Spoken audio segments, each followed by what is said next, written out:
మంచిర్యాల జిల్లా మందమర్రి మండలం బొక్కలగుట్ట గాంధారి మైసమ్మ జాతర ఘనంగా జరుగుతోంది. ఆదివాసీలు వారి సాంప్రదాయ పద్ధతిలో ప్రత్యేక పూజలు నిర్వహిస్తున్నారు. జాతరలో భాగంగా మొదటి రోజు గోదావరి నది నుంచి తీసుకొచ్చిన జిల్లాలతో మైసమ్మ తల్లికి గిరిజన ఆడపడుచులు అభిషేకం చేస్తారు. రేపు తెల్లవారుజామున గాంధారి కిల్లపై గల గాంధారి మైసమ్మకు పట్నాలతో పూజలు చేసిన తరువాత భక్తులకు దర్శనానికి అనుమతిస్తారు. మంచిర్యాల జిల్లా మందమర్రి మండలం బొక్కలగుట్ట అటవీ ప్రాంతంలో ఉన్నటువంటి ఆదివాసుల ఆరాధ్య దైవం శ్రీ గాంధారికిల్ల మైసమ్మ జాతర ఈ సంవత్సరం కూడా ఘనంగా జరుపుకోవడం జరుగుతుంది. ఏదైతే మేము దేవుళ్ళ పౌర్ణమి రోజున ఖచ్చితంగా ప్రతి సంవత్సరం ఈ యొక్క జాతర నిర్వహించడం జరుగుతుంది.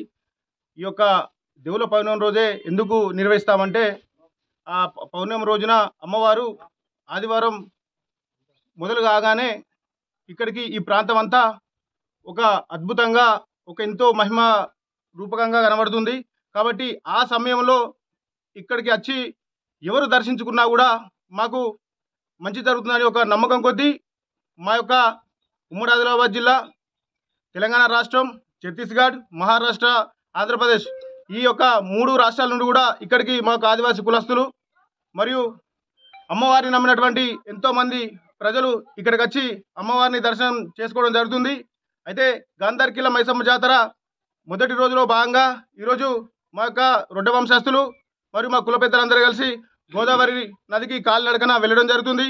వారు సాయంకాలానికి గోదావరి నదికి వెళ్ళినాక అక్కడ ప్రత్యేక పూజలు నిర్వహించి గోదావరి నది నుంచి జలాలు తీసుకువచ్చి ఈరోజు రాత్రి మనకు భీవన దగ్గర మనకు ప్రత్యేక పూజలు చేస్తూ ఉంటారు.